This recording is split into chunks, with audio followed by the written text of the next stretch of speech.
Hi friends, આપણે unit number 2 માં શું જોયું તો કાઇન્ડ ઓફ સેન્ટેન્સીસ. હવે આપણે આજે કે ગ્રામરમાં નવું ટોપિક શીખીશું. બહુ જ મસ્ત ટોપિક છે ફ્રેન્ડ્સ, એકદમ ઈઝી ટોપિક. આપણે જેટલું વધારે પ્રેક્ટિસ કરીએ, જેટલી વધારે આપણે લર્ન કરીએ, એટલું આપણને ઈઝીલી આવડી જાય. ઓકે, શું છે unit number 3? The articles.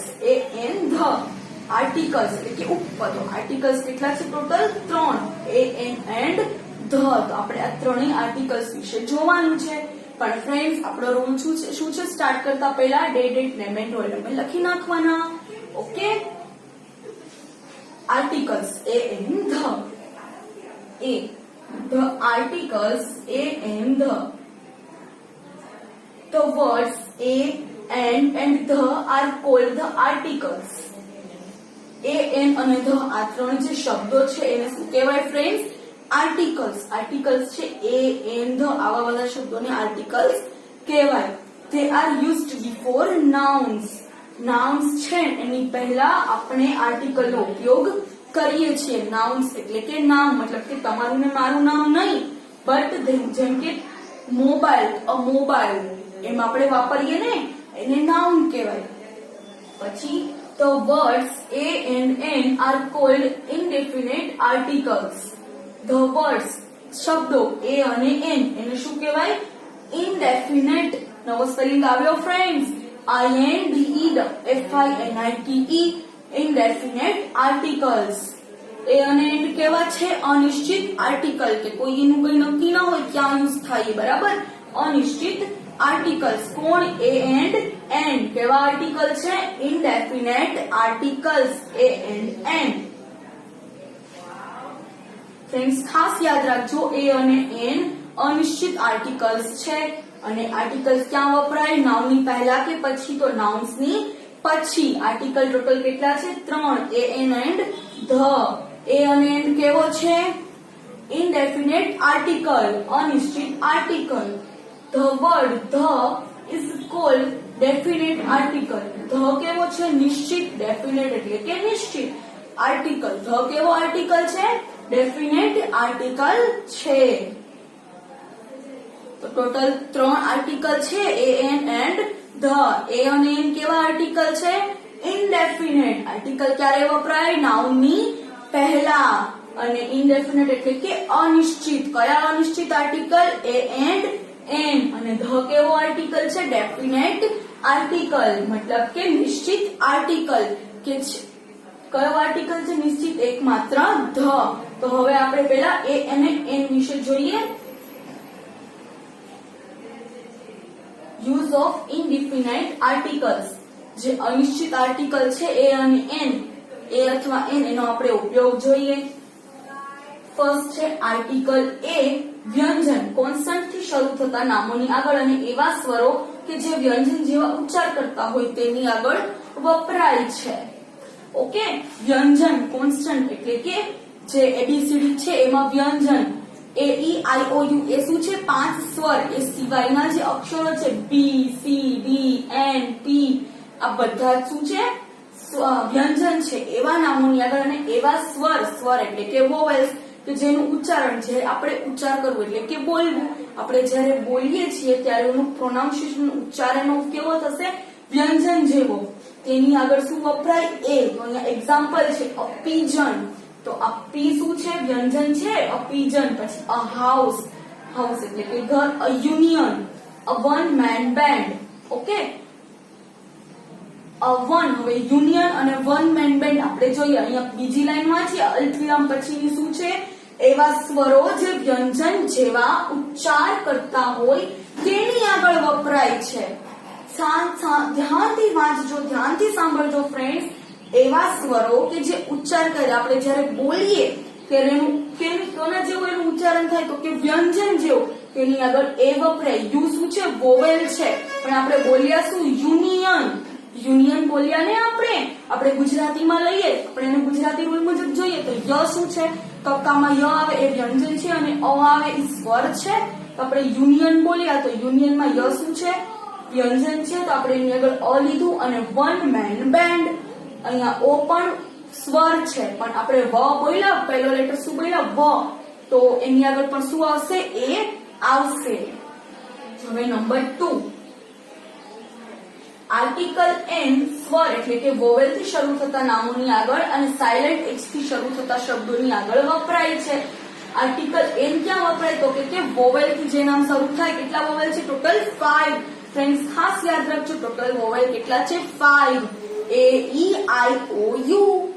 Okay, એનાથી જે નેમ શરૂ થાય છે, જે શરૂ થાય છે એની આગળ અને સાયલેન્ટ એચ, શબ્દ એચ થી શરૂ થતું હોય. એચ શું છે? વ્યંજન છે, બરાબર, પણ એચ થી શરૂ થાય છે, એચ સાયલેન્ટ છે, એનું ઉચ્ચારણ કરીએ તો એનું ઉચ્ચાર સ્વર જેવું થાય છે, તો ત્યાં શું વપરાશે? એન. જેમ આપણે એમાં જોયું કે વ્યંજન ભલે ને હોય સ્વર પણ ઉચ્ચારણ વ્યંજન જેવું થતું, એવી રીતે આમાં પણ ભલે સ્વર હોય એન વાપરવાનું હોય, વ્યંજન હોય પણ ઉચ્ચારણ એનું આવી રીતે A E I O U થી થતું હોય તો એની આગળ શું વપરાય? એન. એવા મોટા ભાગના શબ્દો છે એચ થી શરૂ થતા હોય જેમાં એચ સાયલેન્ટ હોય, જેમ કે એન એડ. ઈ શું છે?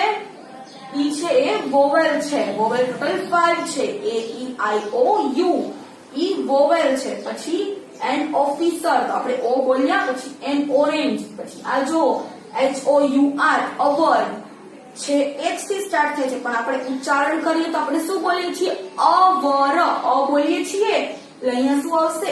એન.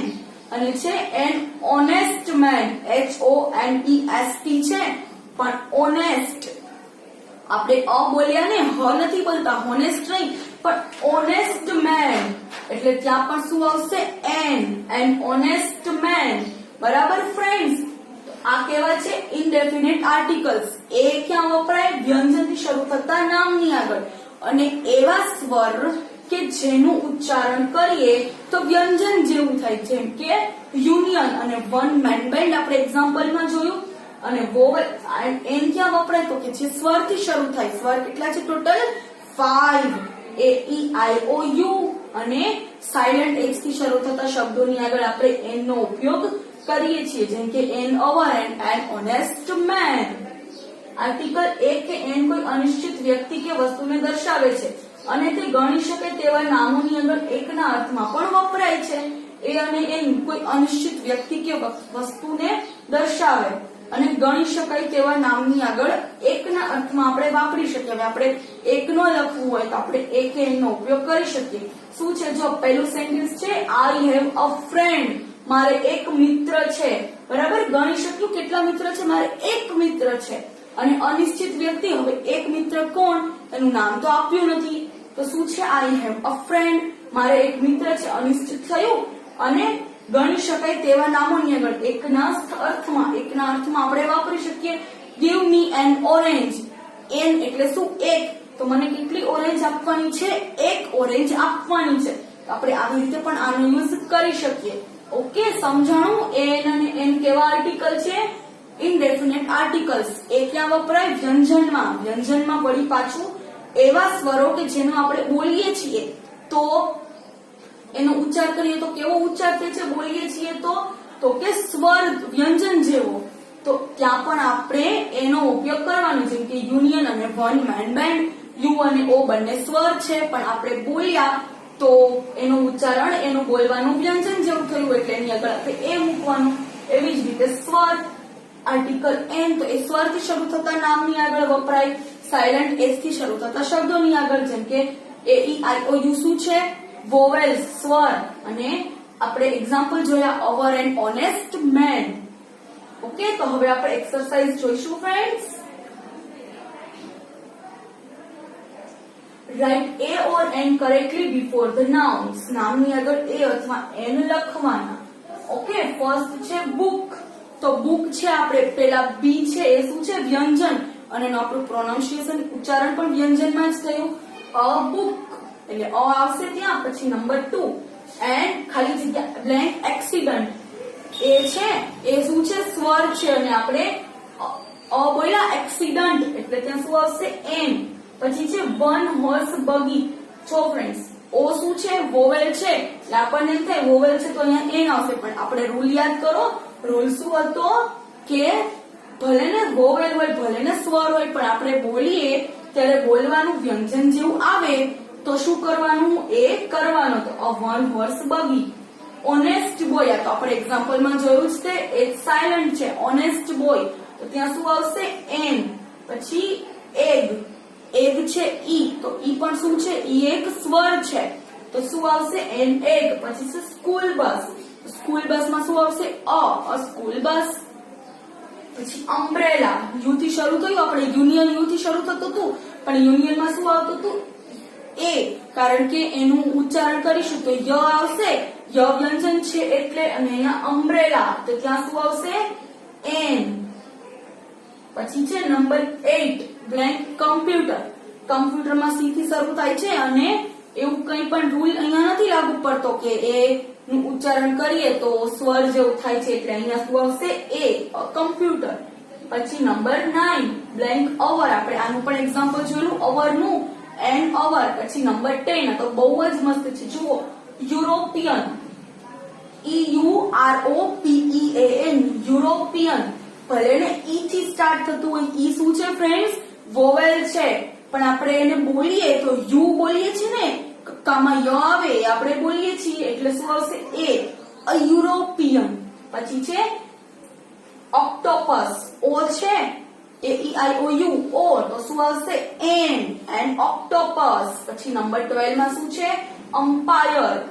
યુ અ થી સ્ટાર્ટ થયો અને યુ પોતે પણ એક સ્વર છે અને આપણે અ બોલીએ છીએ બોલવામાં, તો અમ્પાયર, ત્યાં પણ શું આવશે? એન. પછી છે ટીવી, ટીવી, ત્યાં પણ શું આવશે? એ. પછી છે એર, એર એટલે કે વારસ, HEIR, એર છે, તો અહીંયા શું આવશે? એન. આમ કેમ આપણે પેલું એચ સાયલન્ટ વાળું જોયું હતું, આ પણ શું છે? એચ સાયલન્ટ, અને એટલે અહીંયા શું આવશે? અહીંયા આવશે એન. પછી છે ઈમેલ, ઈ શું છે? સ્વર છે, એટલે અહીંયા શું આવશે? એન. અને લાસ્ટ છે એન એસ્ટ્રોનોટ. એસ્ટ્રોનોટ એટલે કે અવકાશયાત્રી, ASTRONUT, એસ્ટ્રોનોટ એટલે શું થાય ફ્રેન્ડ્સ? અવકાશયાત્રી, અને એ થી સ્ટાર્ટ થાય છે, એ વોવેલ છે, એટલે અહીંયા આવશે એન. તો ફ્રેન્ડ્સ આપણે ઇનડેફિનેટ આર્ટિકલ્સ એ અને એન વિશે જોયું. એ છે વ્યંજનની આગળ વપરાય, અને એ અને એન છે કોઈ અનિશ્ચિત વસ્તુ કે વ્યક્તિ દર્શાવવા વપરાય, એકનું સૂચન કરે, અને એ જે છે એ વ્યંજન આગળ વપરાય, પણ કોઈ પણ શબ્દ છે જે સ્વરથી શરૂ થતો હોય પણ એનું ઉચ્ચારણ વ્યંજન જેવું થતું હોય તો ત્યાં પણ એ વપરાય. એન ક્યાં વપરાય?